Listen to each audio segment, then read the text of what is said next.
Hello everybody, welcome back to Musings by Nikki. I'm here to do a craft along for working on my woodland journal right now. I'm using my Wildwood Wonder Kit, and we're going to make this page element. I already made this one on video, but I did not turn on my microphone. What? Oh my gosh, you guys. Seriously. So earlier today I had this made because look at this, isn't the example one. This is the example one. This is the first one I made. Look at that. Same thing. Then we made this one together, only you guys weren't there because it was just this. And no sound. So yeah. So there's that. So here's a couple different options. And we're going to recreate it yet again, because why not? The idea is so cool, it's worth doing again, I guess. Okay, so here's what it does. Here's what they are doing here. So we've got our twisty guys, and they open up like this. Look at, they're like origami. We're gonna fold paper. So they open up, you could write stuff in there, and then they fold back shut. And then they twist around the twisty guys. Somebody actually told me the name for this, but that's just not, I mean, it's fun, but it's just not nearly as fun. And then on the back, there is a tuck spot because this covers where the paper fasteners go through. Okay, so, yep, let's make it again. Alright, so this time I'm going to make it on this piece of coffee stained paper. That's paper. I have two 6-inch squares of coffee stained, this is coffee stained like leather looking pattern paper, and we're gonna use these. So you need two 6-inch squares. You could make them however big or small you want to do, but to fit them on the page like I had them, I use 6-inch squares. So you need those. You need some eyelets and some paper fasteners. If you don't have eyelets, it's not a huge deal. You can do this without that. If you don't have the eyelets and the eyelet setter and stuff, you can do it without that. You can just use like hole reinforcers and stuff. So let's set this aside for a sec, and I will show you how to fold the pockets. It's really easy. So I'm folding it in half. And you want to, like with this, you want to get it as close as possible to like half, because you want it to lay right when it folds. But so I folded it in half this way. Now we're going to open it and fold it in half the other way, corner to corner, doing our best to make it line up as best as possible.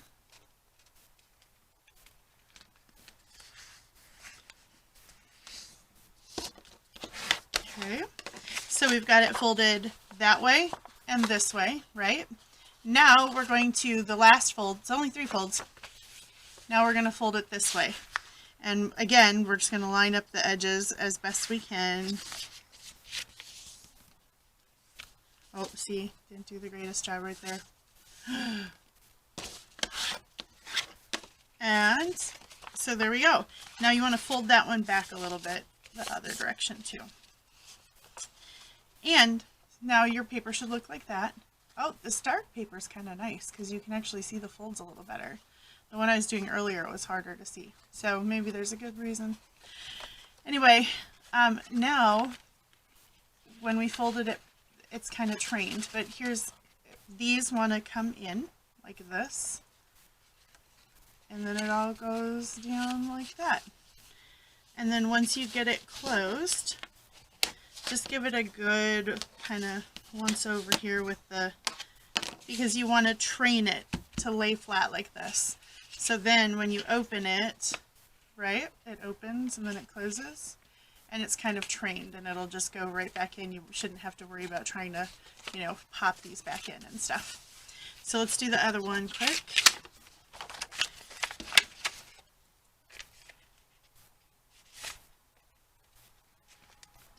So what I was telling you guys on the first video, the first time I filmed this, was that I was kind of in a rush to try and get through it because it's prom today for the school that I work at, the high school.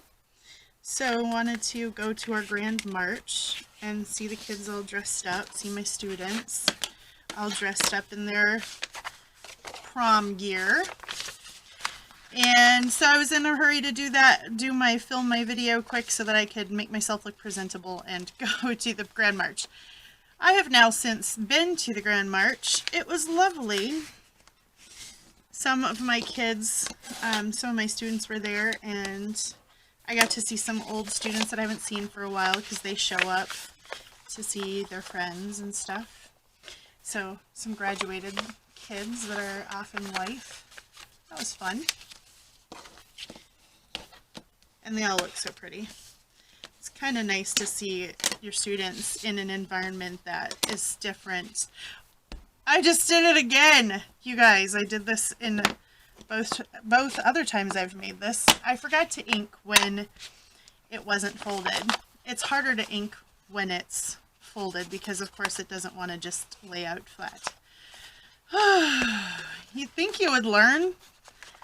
But nope, I just put the video camera on and then I get dumb and I forget to do things like I start chatting. Now I'm just in my head, I'm thinking, oh, they looked so nice, their dresses, and one of the other teachers was asking me if my oldest daughter Lizzie is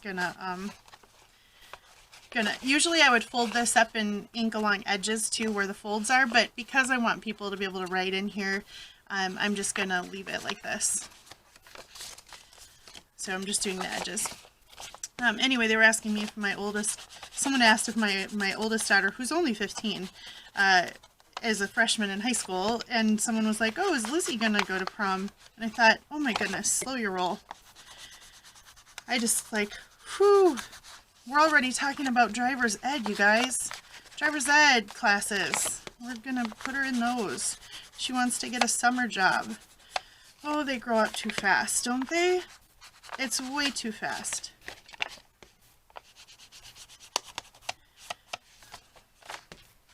And pretty soon she's gonna be working and having a license. Oh my gosh. Okay. So there we go. I've now inked them. They are both folded. So let me get my paper back over here. This is the open side is on this edge, and we want to aim the like open corner is the one that we're going to, you know, cross tie kind of over each other like this, right? So they're gonna go like that. And, oh, you know what I forgot to make? So we'll just have to do that really quick here. Let me grab excuse me guys, as I like reach way back into the back of my desk to get my 1-inch hole punch. And then let me find a piece of scrap, let's see, there we go. Okay, scrap craft paper. So we'll punch some, there we go. Dunzo.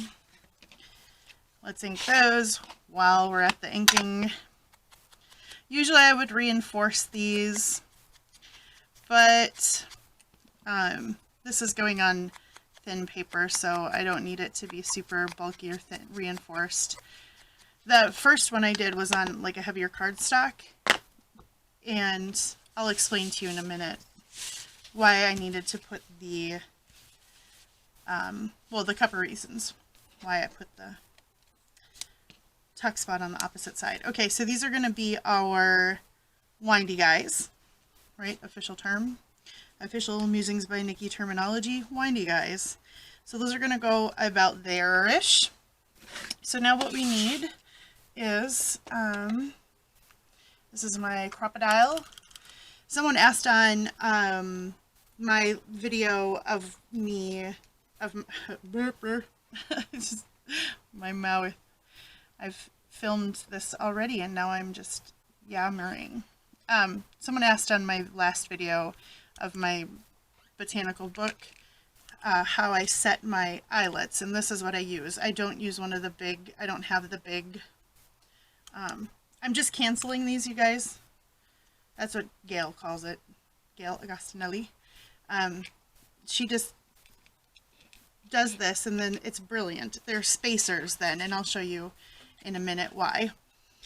But I don't have one of the big ones. I just have this, and I like it because, I don't know, because it's smaller and I can put it away easier and then have it at hand rather than having to find a place for the big one. But I do get that this is limited in its, you know, range, whereas the big one has more range. So who knows, maybe someday the big one. But for now, this one is just fine. So in the corners where this opens, we're going to set an eyelet. Here's another pro tip for you. It's not a pro tip, it's actually like an amateur tip.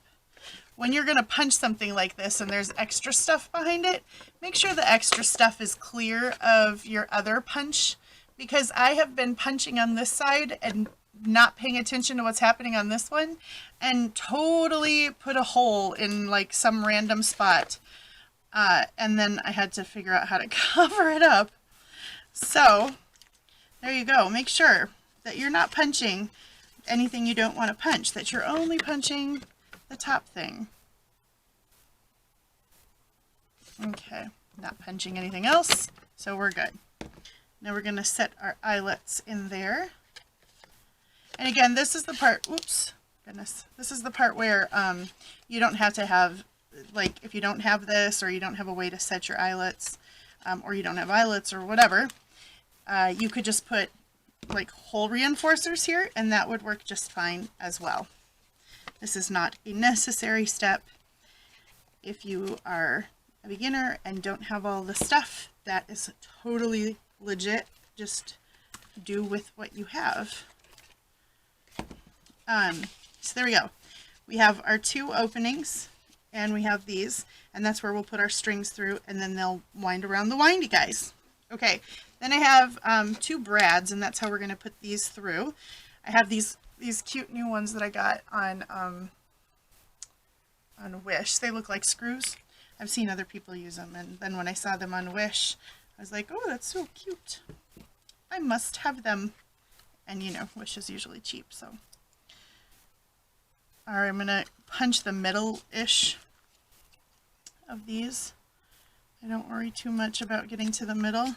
I'm also using mismatched brads and mismatched, oh my gosh, eyelets. Oh goodness, you guys. My mind. So before we put these through the paper, I'm going to attach these to the paper so we kind of know where to go with it. So we're going to glue these down.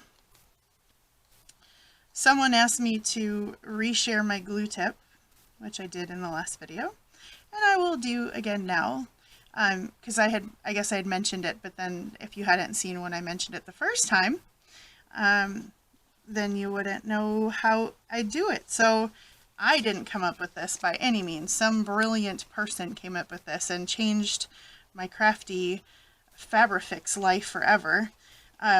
But to make it so you don't get the glue blobs, I will say it again because it's brilliant. But first let me put this on here.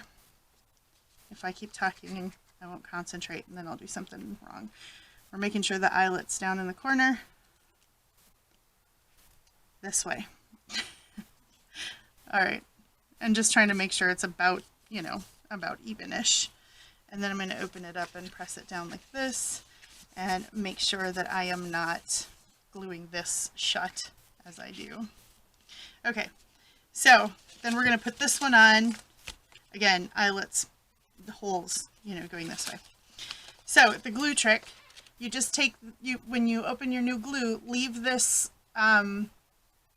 seal on. Usually you would pull that off, but if you just leave it on, then you take like, I just use a shish kebab skewer that I have laying in my craft room for all kinds of random things. I use it as a stir stick. I do all kinds of weird things with it. It's just my, you know, it's my crafting shish kebab skewer. Doesn't everybody need one for crafting? Anyhow, I have that, and I use that to poke a hole through that seal, but you could use like anything really that was pokey. That could make a hole. You could use your awl. If you have an awl, use your awl and then just wipe the glue off. But that's all. And then you just only leave, you only have that one hole through. And again, I said this before, I'll say this again. I am not a scientist. There are way more, you know, brilliant scientific minds out there that know something about the, you know, air and glue displacement, whatever that happens, but somehow it happens that you do not get, sorry guys, I'm wiping extra glue overage off here. It happens that you don't get all the glue drip and oozing, which is just amazing. And it's less wasteful and less of a mess. It's just such an awesome thing. Okay, now that we have those attached, we need to kind of place these, and we want them to be like just not quite even with this, but just slightly lower, right, than where that is, if that makes any sense. So we're going to get the crocodile again, and I'm going to go eyeballing roughly a little lower. And then eyeballing again, roughly a little higher. There we go, roughly right. So then this is where the little canceled, oh my fingers, the canceled eyelets that I just squeezed them. That's all it is squeezed over nothing. And then you put it here, and then you put it through the paper. Okay, so my camera shut off, but it makes a noise when it shuts off, so I knew that it shut off, so I'm back. Oh, this video, we're gonna make this thing, and you guys are gonna see me make this thing, darn it. So we're putting, luckily I caught it, and so you didn't miss anything. We're putting this through, not that this is earth-shattering what I'm doing right now. We're just putting a paper fastener through. Look at that, earth-shattering, not at all. Okay, and then we're putting this through, make sure that I'm using my, make sure that I'm putting the right side up that I inked. So that's gonna go through here, and we're gonna open it up here.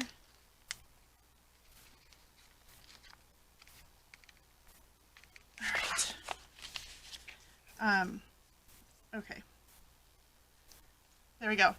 So we've got our fold out cool origami.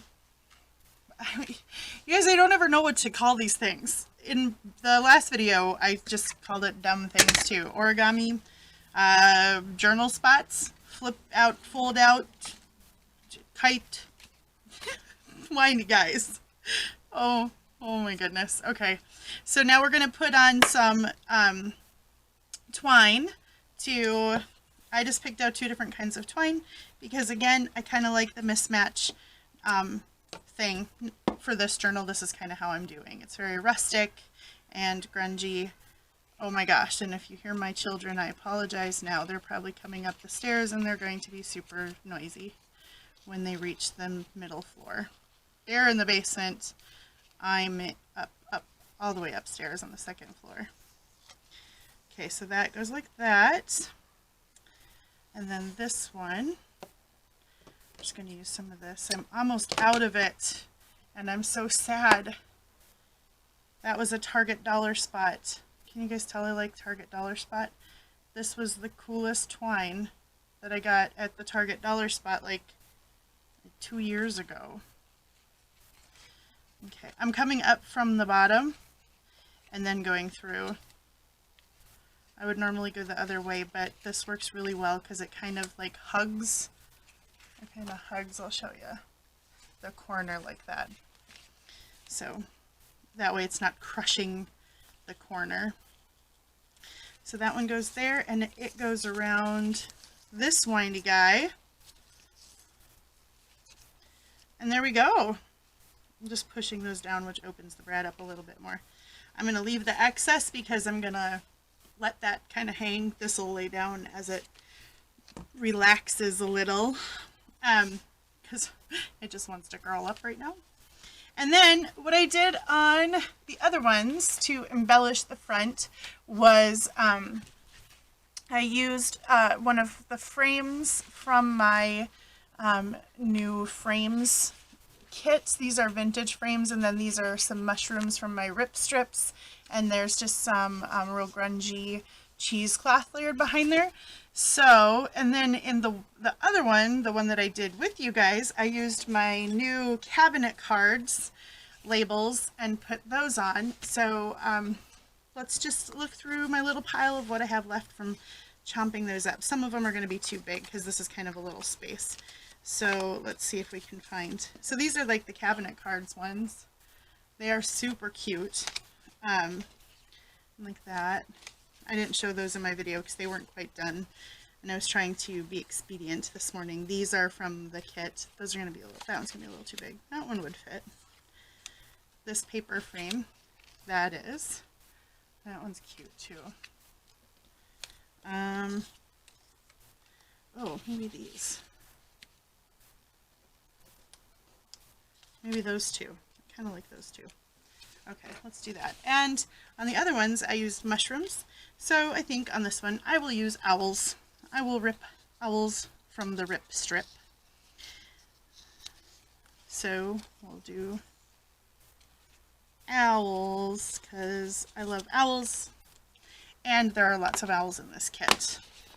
And because I used mushrooms on the last two, I'm just going to ink up the edges quick. Let's put the light owl with the darker frame and the dark owl with the lighter frame.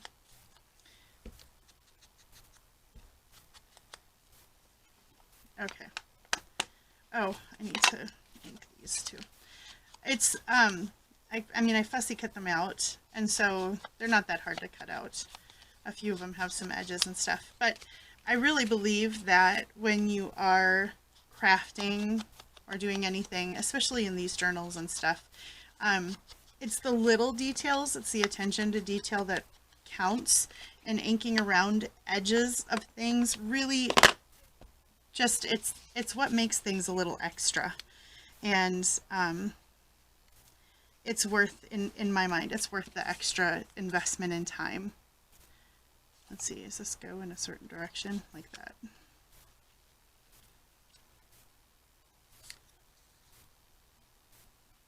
Let's see. How do I kind of want to do it this way though. That's the beauty of that, because then I can have an owl on either side.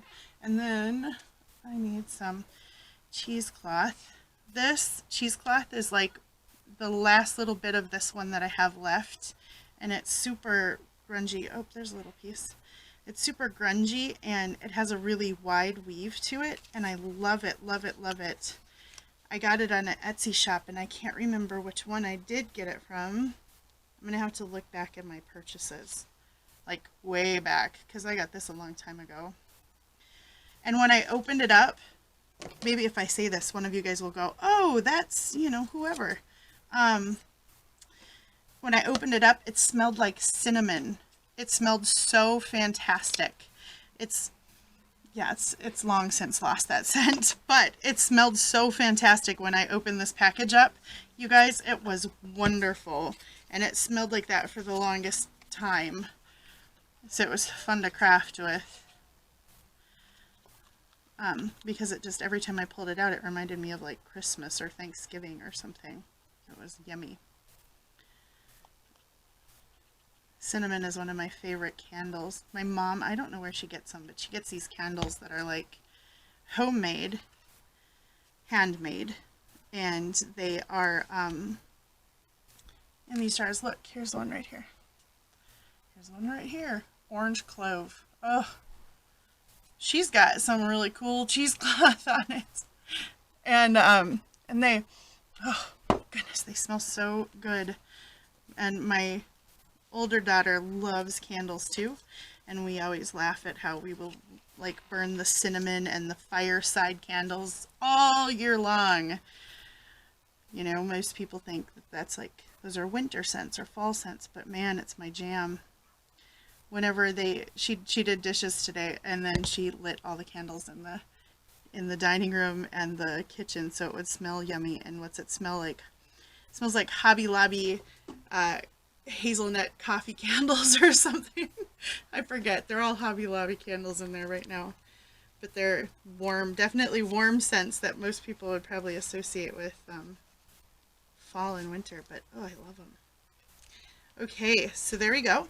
There's one. I kind of like the idea of using a frame here because even though I'm covering some of it up, you could write, you know, the date and then about what you're journaling inside, or you know, write about what you're going to journal inside and then journal inside, obviously. All right.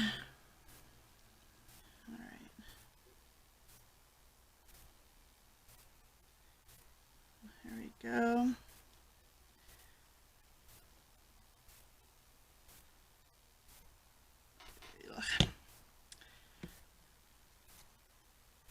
I'm going to put this one a little bit askew this way.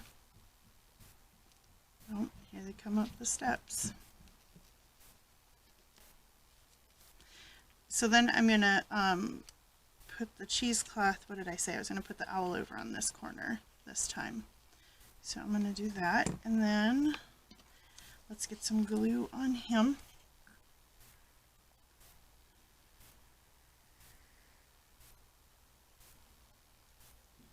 Oh yeah, that's the 11-year-old. She's securing the home for the evening. My husband is out of town on a gig this weekend. I think I've told you, or I've said in videos before, that he's a jazz musician. Just kind of in, like, for fun in the evenings and stuff. But he's a legit, really good musician. He just has a full-time job and he does this for fun. So he's performing with this really cool group that does, I think they're called Buckets and Tap Shoes, and they play drums on like big, like Home Depot buckets and stuff, and they tap, and they're really amazing tap dancers. You could probably go look it up on YouTube right now. Buckets and Tap, I think they're just called Buckets and Tap Shoes. Anyway, he's playing with them. He plays with them every once in a while, and so they had a couple of out-of-town gigs, so he went along to play. So it's been a girls' weekend. This is a little bit like outrageous amount of cheesecloth hanging off the side, so I'm going to trim some of it real quick because that's just a little out of control. Okay, there we go, guys. Look, and then here's the last thing. Anyway, he's out of town. I was saying he's out of town, and so the youngest daughter is in charge of, she puts herself in charge of securing the home in the evening. So she turns on the alarm, locks the door, shuts the windows. She is definitely, because that's usually the dad thing. So I'm just going to cut out one of my rip strips here, one of the mushroom ones. So because I put this on coffee stained paper and it's kind of flimsy, the pressure on the little the windy guys, you know, official term, the pressure that it puts was going to want to pull it this way because of just that cross pressure, and so if we put a tuck spot on the back, it just kind of reinforces it and gives it a little bit more stability. So I'm going to ink this piece up really quick here.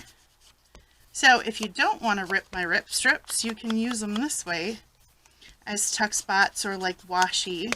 I have printed some out onto sticker paper and they work great as like washi. You know, you can rip them into little pieces and then use them like stickers too. It's awesome. Very versatile. Okay, so they have, now we have these two little places where the brads came through. That's why I have washi. I just have just a little roll of washi out. Find the end here. And the only reason, even though I'm going to cover it up with a tuck spot, the reason I do this is because, you know, ease of use. I like to make it so that as you're sticking something, you know, into this tuck spot, it doesn't get caught on those brads. So the washi just kind of covers that up and, you know, lets you slide things over those brads a lot easier. So I'm just pressing it down around that. And then this is a little too thin to be a tuck spot. I would like to make it a little more substantial. Plus, and look at, is this really literally gonna fit? Yeah. Oh, that's because I'm like, wow, how does that just fit so great? I just found it laying over there. It's because it's the piece that I used to do the other one. Oh, my life. Okay. So, I'm going to do this quick.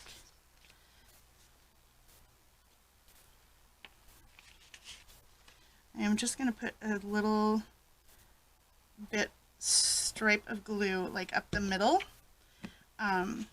just so that it will hold it in place. And then I'm going to zigzag around it. There we go. Fairly straightish, not at all-ish. There we go. Now it's straightish. Okay, I'm going to pause you guys for just a second. I'm going to go sew around this and then I will be right back. All right, so I have sewn around, just zigzagged around the rip strip, right? And we're going to go ahead and glue it onto our page to create a tuck spot. And then just by gluing this on to the page, it's going to create some extra stability so that those closures don't want to pull the page, like wrinkle it over so much. Plus, it'll create a cute little tuck spot on this side of the page as well. So, the one thing is when you've got the spacers in there, it makes it a little bit more, like I can't just press this down because it's going to make it all wonky. So you kind of have to do this part up in the air to line it up. Because right, if I pushed it down on top of those, it would get all wonky. Just want to make sure I'm lining it up right.